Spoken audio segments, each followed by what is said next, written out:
geologis, dan astronomis. Maka selanjutnya kita akan belajar tentang apa hari ini? Sumber daya alam. Iya, betul sekali. Materi kita kali ini adalah tentang sumber daya alam. Nah, sumber daya alam itu ialah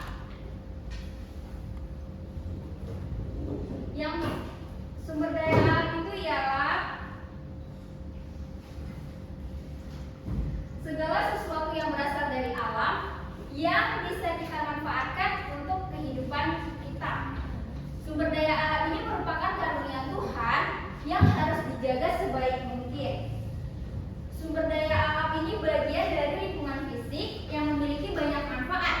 Namun pemanfaatannya didasarkan pada kemampuan manusia dalam mengelolanya. Nah, ada dua jenis sumber daya alam, yaitu ada sumber daya alam abiotik dan ada sumber daya alam biotik. Ya, betul sekali Fatimah. Sumber dalam abiotik ini yaitu berbentuk seperti mineral, batuan, udara, air, tanah. Nah, jenis sumber daya alam ini dibagi menjadi dua, yaitu dapat diperbarui dan tidak dapat diperbarui. Abiotik ini bisa dapat diperbarui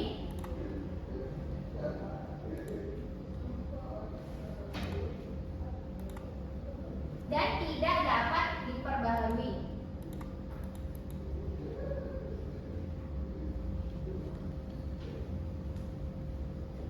Nah, sumber daya alam yang dapat diperbaharui itu contohnya itu seperti ada air, ada sinar matahari,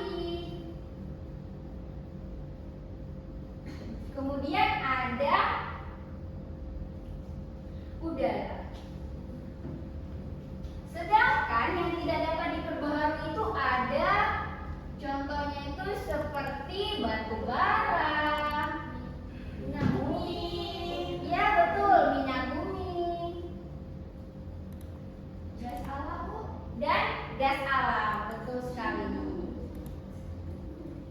Nah, biasanya kita bisa melihat yang dapat diperbarui ini ada di mana? Karena kan di lingkungan sekitar kita otomatis kita sering melihat di mana ada air, sinar matahari, dan udara. Anak-anak ibu pernah melihat ini semua? Pernah. Ya, bagus. Nah, yang tidak dapat diperbarui kan ada batu bara, minyak bumi, dan gas alam. Apakah di sekitar kita ada penambangan atau tambang yang menambang batu bara dan minyak bumi atau gas alam? Di sekitar kita ada, Bu. Ya, apa? Fatimah dan Alfitra? Kalau gas alam itu ada di PT Arun, Bu. Iya, betul sekali. Itu ada di Lok Sumawe kan? Ya, Bu. Ya, itu ada di Lok Sumawe yang namanya PT Arun. Sekarang sudah tidak beroperasi lagi dikarenakan gas alam yang ditambang itu sudah habis, anak-anak ibu. Jadi sehingga makanya dikategorikan gas alam itu tidak dapat diperbaharukan. Nah, PT Arun ini sudah sangat lama beroperasi, bahkan sekarang masih meninggalkan jejak gasnya. Lalu kemudian ada biotik. Nah, biotik ini kan identik dengan seperti hayati, seperti tanaman, lalu hewan,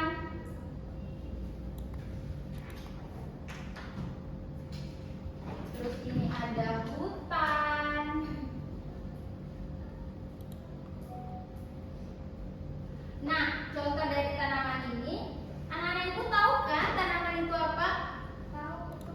Iya, tumbuhan. Tumbuhan ini harusnya tumbuhan.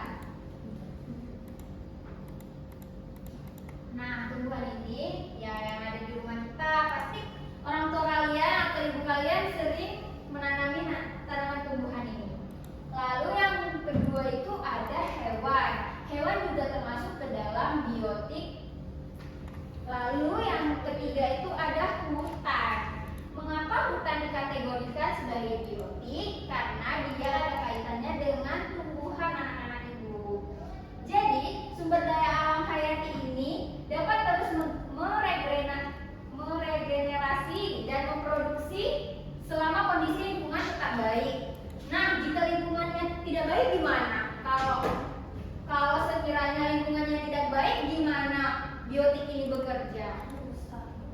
Iya, betul sekali Alfitra, bakalan terjadi kerusakan yang dimana tidak dapat meregenerasi lagi ke depannya. Makanya sumber daya alam itu ada yang dapat diperbaharui dan tidak dapat diperbaharui. Ada sangat banyak kaitannya. Lalu potensi sumber daya alam di Indonesia. Nah, karena kita berada di Indonesia,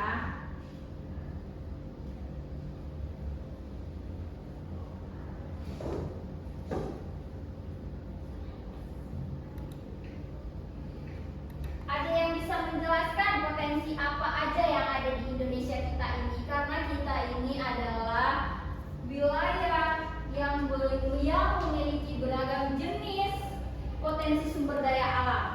Ada yang bisa menjelaskan atau yang bisa mengasih contoh? Ibu-ibu, ya, kalau nilam? Ya, itu termasuk kepada tumbuhan. Nah, biasanya ini masuk di kategori hutan. Hutan itu adalah potensi sumber daya alam di Indonesia yang sangat banyak. Ada beberapa jenis hutan, klasifikasi hutan yang ada ini. Jadi potensi sumber daya alam Indonesia itu ada klasifikasinya. Yang pertama itu ada klasifikasi hutan.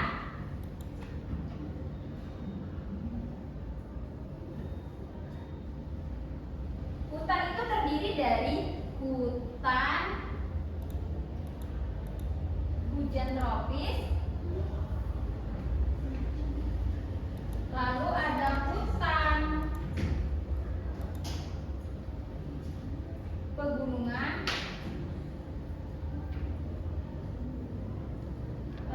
sabana, lalu ada hutan mangrove.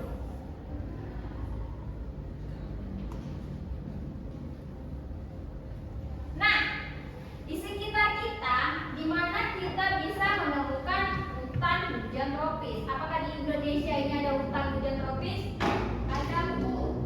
Di Gunung Leuser itu termasuk hutan hujan tropis. Iya, betul sekali. Ini berada di Gunung Leuser. Nah, kemudian ada hutan pegunungan. Ini biasanya di mana? Di Selawang, Bu. Iya, betul sekali, Amfitra. Ini biasanya Selawang ini Selawang Agam ya, karena hutan pegunungannya itu sangat masih dijaga. Kemudian sabana. Nah, kalau sabana ada yang tahu di mana? Nggak tahu, Bu. Nah, kalau sabana ini ada di Kalimantan biasanya. Kalau hutan mangrove, apakah di Aceh ada? Di Kaju. Iya, betul sekali. Kaju juga bisa kita lihat banyak tumbuhan mangrove yang dikonservasikan.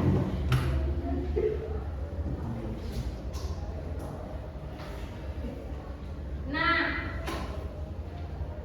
lalu setelah kita belajar dari sumber daya alam, ada abiotik, biotik, potensi sumber daya alam di Indonesia, dari klasifikasi hutan, kemudian kita masuk ke permasalahan dalam pengelolaan sumber daya alam.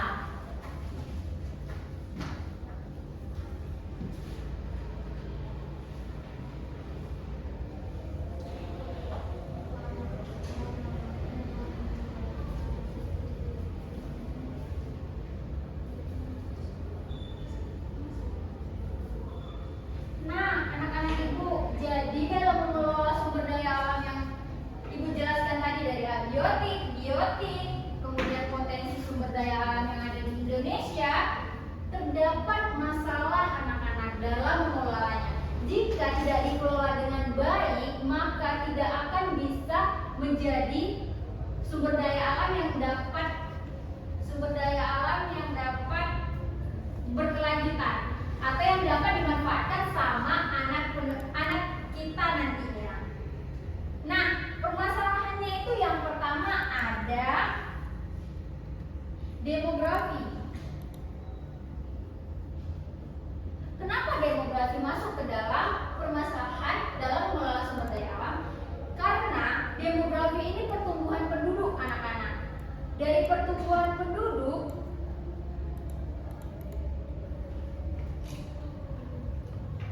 sehingga menghasilkan banyak manusia yang akan membutuhkan sumber daya alam. Karena kan Ibu sudah jelaskan tadi bahwasanya sumber daya alam itu apa yang ada di alam. Otomatis jika pertumbuhan penduduk meningkat, maka struktur, ukuran, dan distribusi penduduk pada pengelolaan sumber daya alam berperan sangat penting dalam mengelola sumber daya alam itu sendiri.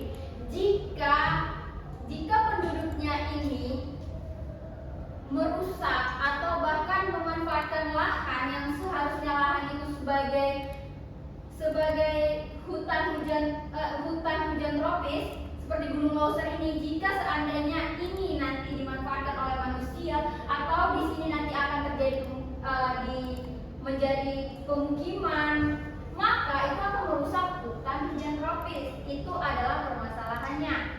Yang kedua, ada permasalahan penggunaan air.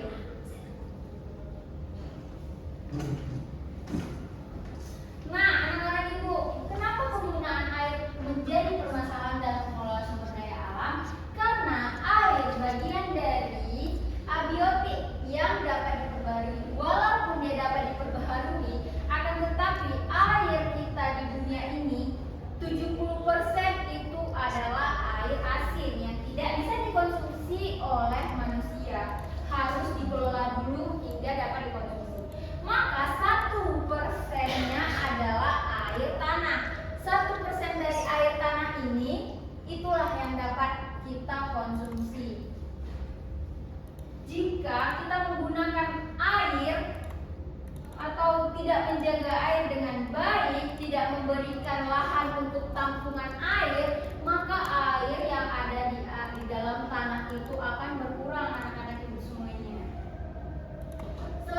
di kota-kota besar dapat kita lihat ketersediaan air bersih itu sangat sedikit. Karena kenapa? Karena lahannya sudah ditempati sama pemukiman warga. Sehingga lahan untuk tampungan air hujan atau air tanah itu tidak ada, sehingga sulitlah air bersih di daerah tersebut. Yang ketiga itu ada keterbatasan SDM. Kenapa keterbatasan sumber daya manusia ini menjadi permasalahan? Karena jika manusia tidak bisa mengelola, maka akan terjadi kerusakan lingkungan yang berakibatkan akan merusak sumber daya alam. Karena lingkungan itu bagian dari sumber daya alam, anak-anak ibu. Nah, banyak wilayah di Indonesia ini yang belum maksimal dalam pengelolaan sumber daya alamnya, termasuk di Aceh sendiri. Jadi masyarakat lebih baik sama-sama menjaga dalam mengelola sumber daya alam di sekitar kita agar tidak terjadi kerusakan. Hal ini dikarenakan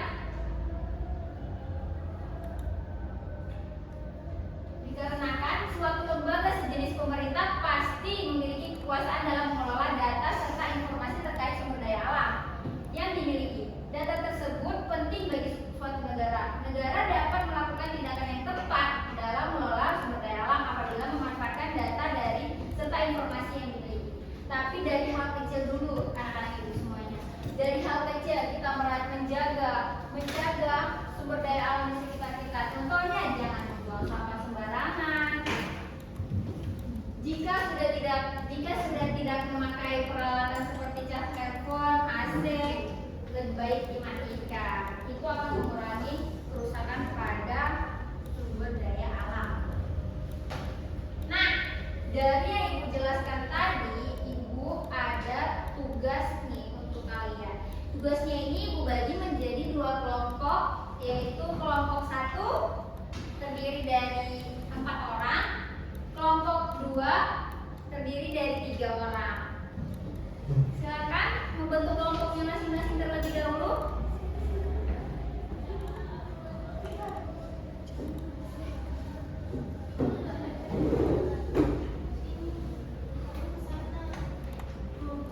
Silakan. Baik.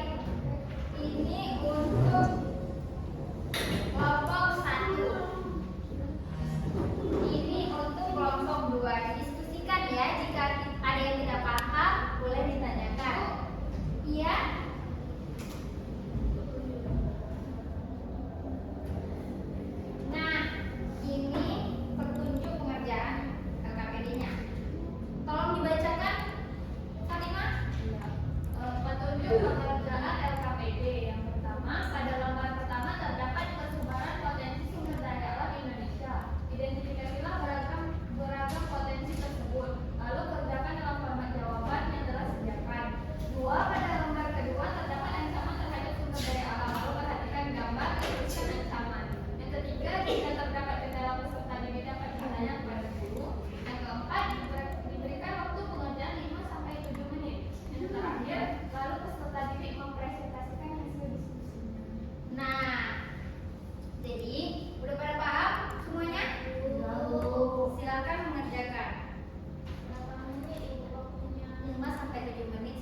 selesai. Silakan kelompok 2.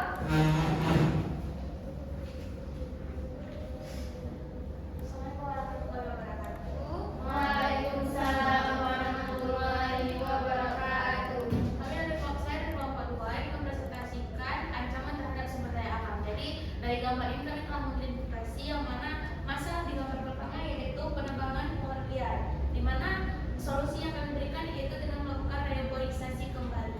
Kemudian masalah pada gambar 2 yaitu membuang sampah sembarangan. Jadi solusi yang kami berikan yaitu sampah dapat dipilah jika yang dapat didaur ulang maka bisa dimanfaatkan kembali gitu. Kemudian masalah yang nomor 3 ada polusi daripada industri. Solusinya yaitu dapat disaring kembali agar tidak langsung mencemari udara. Kemudian gambar nomor 4 masalahnya yaitu penambangan liar. Jadi solusinya yaitu cukup tambang seadanya, jangan sampai merusak bumi. Ya, baik. Mungkin dari kelompok 1 bisa tanggapi dulu untuk kelompok 2.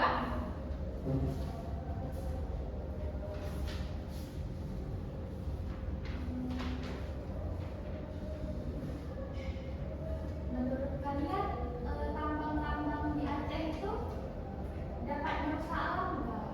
Misal tambang yang ada di Melabu. Kak dulu, kau tanya pertanyaan yang campurnya aja, nggak sambung mikir nih, nggak tanya aja. Ini pertambangannya ya, ada pertambangan PT MIPA. Ingin bertanya kelompok 2. Jadi solusi dari penambangannya itu apa? Kalau ilegal maksudnya. Jadi tadi kami telah memberikan solusi untuk penambangan liar yaitu sebagai orang penambang seharusnya cukup tambang seadanya saja, jangan sampai merusak bumi. Ya, baik. Nah, jadi setelah dijelaskan sama kelompok 2 tadi, Ibu akan memberikan sedikit tanggapan nih terkait tugas yang Ibu berikan. Jadi, maunya kan dari masalah yang seperti penebangan pohon liar ini dicantumkan di mana contohnya daerahnya gitu. Mungkin itu aja sih sedikit tanggapan dari Ibu. Beri aplaus untuk kelompok 2. Terima kasih kepada Cici telah mempresentasikan dari hasil kelompok 2. Kemudian lanjut kepada kelompok 1 untuk mempresentasikan hasil diskusinya. Oke, baik, langsung saja di sini saya perwakilan dari kelompok 1 akan menjelaskan tentang potensi kekayaan alam di Indonesia.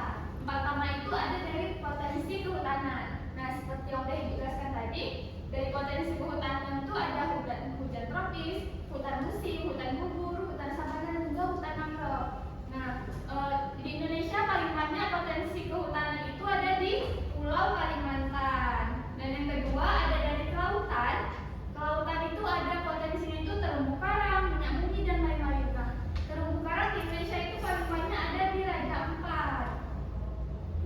Terus ada dari potensi pertambangan, di mana ada tambang emas, tambang batu bara. Di sini ada dari seperti di Aceh sendiri ada PT MIPA, itu ada di Aceh Barat. Kemudian ada dari potensi pariwisata. Potensi pariwisata Indonesia itu seperti di pulau-pulau di Indonesia seperti di Pulau Bali, pulau banyak dan pulau lain-lainnya. Seperti itu aja penjelasan dari kelompok 1. Ada yang ingin bertanya? Silakan kelompok 2 tanggapi untuk kelompok 1. Dari tadi kekayaan alam tersebut, kalau di Aceh apa sih yang paling dominan, yang paling masuk ke dalam keempat kekayaan tersebut? Kalau di Aceh itu menurut dari kelompok 1 itu paling banyak dari pertambangannya.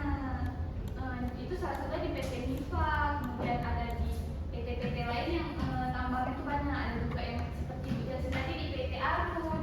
Kemudian di Aceh juga ada pariwisata, ada Sabang dan juga ada di Seribu. Seperti itu. Ya, baik. Sedikit Ibu menanggapi bahwasanya dari contoh-contoh yang diberikan seperti pertambangan itu ada di PT Arun, PT MIPA. Kenapa bisa banyak pertambangan di daerah kita atau di Pulau Sumatera ini? Karena potensi kita yang berada di ring of fire yang menyebabkan kita kaya akan hasil alamnya dari batu bara, minyak bumi,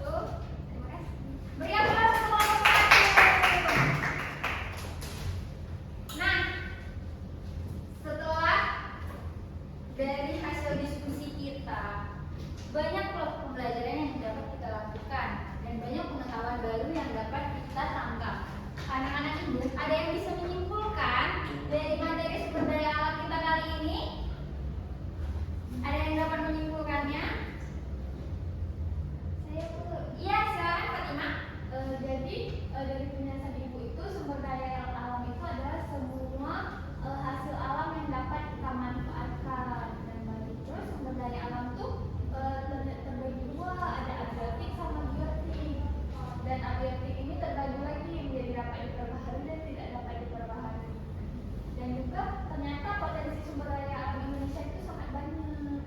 Ya, baik. Terima kasih, beri aplaus untuk Fatimah telah menunjukkan pembelajaran kita kali ini. Nah, dari pembelajaran kita kali ini, anak-anak ibu ada yang masih belum paham? Baik, bagus sekali. Gimana nih materi sumber daya alam kali ini? Menarik nggak untuk kita terapkan di kehidupan kita? Menarik. Oleh karena itu, dari materi sumber daya alam ini mulailah dari hal yang terkecil dan terlebih dahulu, seperti yang dijelaskan sebelumnya. Baik, sebelum mengakhiri pembelajaran, marilah kita berdoa. Ketua kelas, pimpin doanya. Bismillahirrahmanirrahim. Subhanakallahumma wa bihamdika asyhadu an la ilaha illa anta astaghfiruka wa atubu ilaik. Nah, minggu depan kita akan membahas tentang bagaimana kondisi iklim yang akan mempengaruhi sumber daya alam anak-anak ibu. Jangan lupa baca bukunya di halaman 50. Nah, untuk tugas minggu depan itu ibu sudah menyiapkan kuisis yang akan